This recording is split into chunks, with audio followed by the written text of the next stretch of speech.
Bom, olha, eu estou com meus computadores todos abertos aqui desde as 7 horas da manhã, acompanhando atentamente eh, o desdobramento desse expurgo do ministro Dias Toffoli da relatoria do inquérito sobre o Banco Master, que é alguma coisa assim que é inédita na história da Corte Suprema do Brasil. É uma coisa estarrecedora o que aconteceu e está acontecendo, porque os desdobramentos estão vindo. A coisa não ficou por ali. Os ministros se reuniram, combinaram entre si ali, olha, você pede para sair, nós dizemos que você não é suspeito e morre as coisas por aí. E nomeamos o André Mendonça para relator, que ele é insuspeito. A gente sai blindado disso aí. Mas as coisas não ficaram por aí porque alguém gravou as duas reuniões que ocorreram na quinta-feira, uma de tarde e uma de noite, entre os 10 ministros do Supremo Tribunal Federal. Alguém gravou. Quem gravou? Dois dos ministros, o Luiz Fux e o André Mendonça, eles participaram por videoconferência. A suspeita sobre a gravação secreta recai sobre o Dias Toffoli. Mas eu utilizo aqui videoconferência toda hora e sei que eu posso gravar aqui facilmente, ninguém nem fica sabendo, a não ser que investigue, claro, né? Tá todo mundo meio que suspeito aí nisso aí. Mas as suspeitas estão sobre o Dias Toffoli. Até vou explicar por que as suspeitas estão mais sobre o Dias Toffoli. Ele negou, né? O fato é que novas revelações estão surgindo a todo momento aí a respeito dessas duas reuniões e do vazamento do que ocorreu ali, porque o que está sendo publicado são declarações de todos os ministros que estavam à reunião ali. Por extenso. É uma transcrição do que eles disseram. Não é aquela coisa que o jornalista, o fulano disse isso, mas... Não, não. Fulano disse isso, dois pontos, abre aspas. E aí entra a declaração mesmo. Ipsis literis, né? Literais. Então essas novas revelações, elas vão surgindo e ninguém sabe com certeza quem é o autor dessas gravações secretas, das reuniões secretas mantidas entre os ministros do Supremo e que resultaram no expurgo do Dias Toffoli da relatoria do inquérito do Master. A desconfiança de que a gravação, como eu disse, foi feita às escondidas por Toffoli. Mas dois ministros participaram por videoconferência. Podiam ter gravado também, ou qualquer um dos outros ali, porque hoje tem ferramentas de gravação ali. Você já viu no filme de espionagem aí, sabe que até num botão, né? Bom, a primeira gravação, eu até falei sobre isso no último comentário, ela revelou detalhes muito tensos da reunião inicial. Foram duas, né? Uma de tarde, de 2 horas, e uma de noite, de 1 hora, na quinta-feira. Inicialmente, nessa reunião da tarde, 8 dos 10 ministros eram contra o expurgo do Dias Toffoli.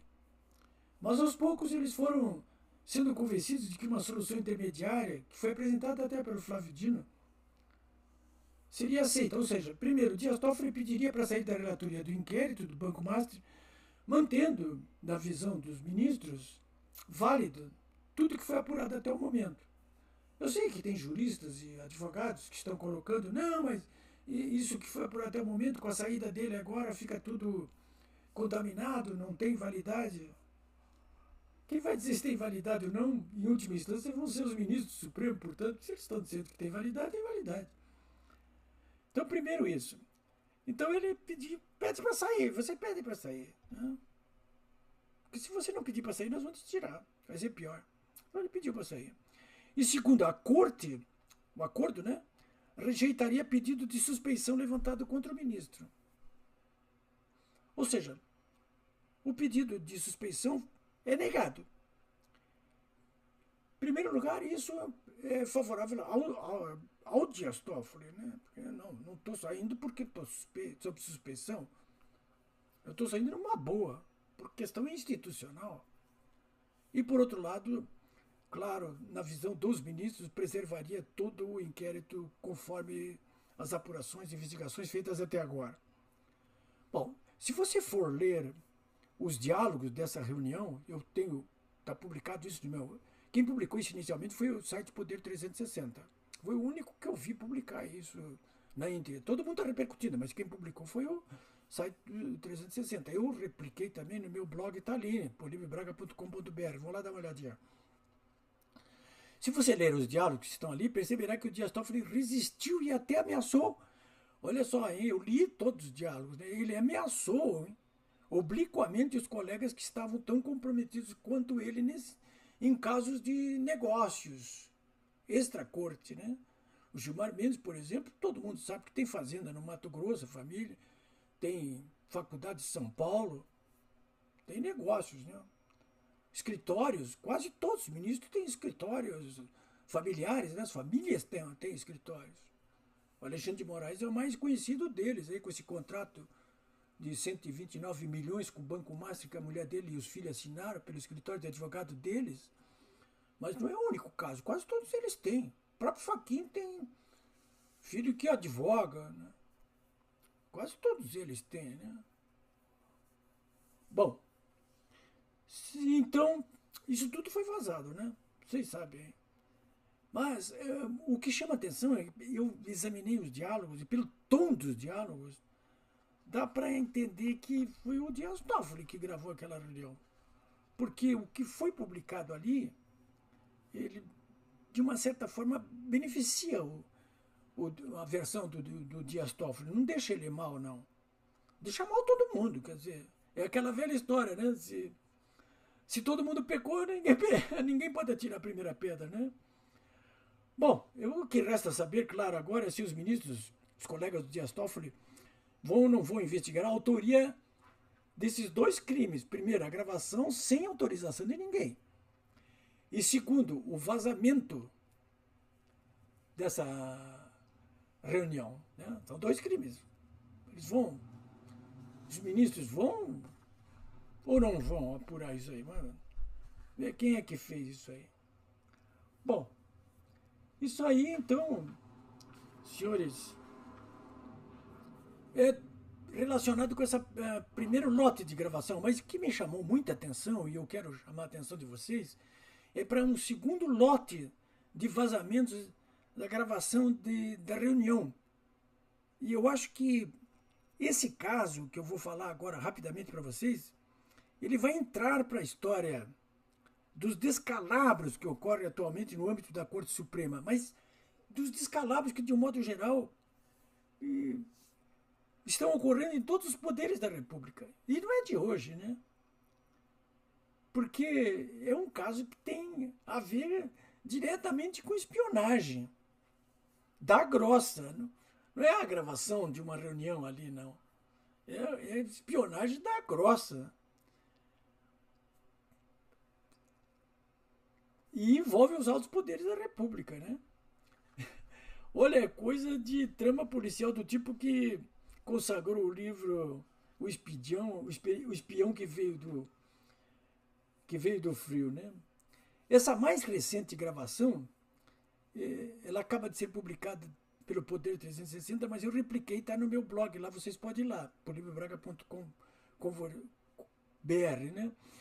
Elas mostram conversações inacreditáveis ocorridas entre os ministros, principalmente um detalhe ali, que é quando o ministro Cristiano Zanin, ele mencionou a contratação de uma empresa israelense emiradense chamada Black Wall Global. É um serviço é uma empresa israelense ali. Mas o Cristiano Zanin, pelo jeito, não sabia disso aí, né? Ele colocou, mas olha, tava ali. Eu fiquei sabendo que a Polícia Federal contratou serviços dessa empresa aí, Black Wall, né? Ele disse, e eu até não sei que empresa, o que é isso, né? Então, nesse momento, o Alexandre de Moraes fez uma parte e disse assim, eu conheço. Olha, o Alexandre de Moraes conhece, hein? Eu conheço. Isso aí é pessoal do Mossad. Opa, o, o Alexandre de Moraes, eu conheço essa empresa aí, essa Blackwall Global. Vocês podem entrar no Google aí e ver Blackwall Global. E ele diz, olha, isso aí é o pessoal do Mossad. Quem sabe quem é o Mossad? O Mossad é o serviço secreto de Israel, né? Na verdade, se vocês forem no Google, eles vão ver que essa Blackwall Global é uma agência israelense, que tem capital também lá dos Emirados Árabes, né? É uma agência de inteligência digital, de cibersegurança e de defesa. E, de fato, pelo que disse ali o Zanin e o Alexandre de Moraes, essa empresa ela foi contratada pela Polícia Federal para ajudá-la aí, principalmente a descriptografar os celulares, como o do Vorcaro, por exemplo. O Vorcaro não quis dar a senha. O que fez a Polícia Federal? Chamou a Blackwall Global com as suas ferramentas, né? Ela descriptografou os celulares dele, que estavam todos os diálogos, tudo acumulado em nuvem, né? E pegou o próprio Dias Toffoli, né? Conversações do Daniel Vorcaro, o banqueiro, entre as quais é de que ele estava tratando com um preposto dele lá do Banco Master um pagamento de 20 milhões de reais para os irmãos do Toffoli, pela saída do Toffoli da sociedade daquele resort, o Itaiaia, lá do Paraná. O Itaiaia, aliás, tem vídeos muito divertidos sobre o Toffoli e o Itaiaia, né, nas redes sociais aí, em função desses episódios do carnaval aí.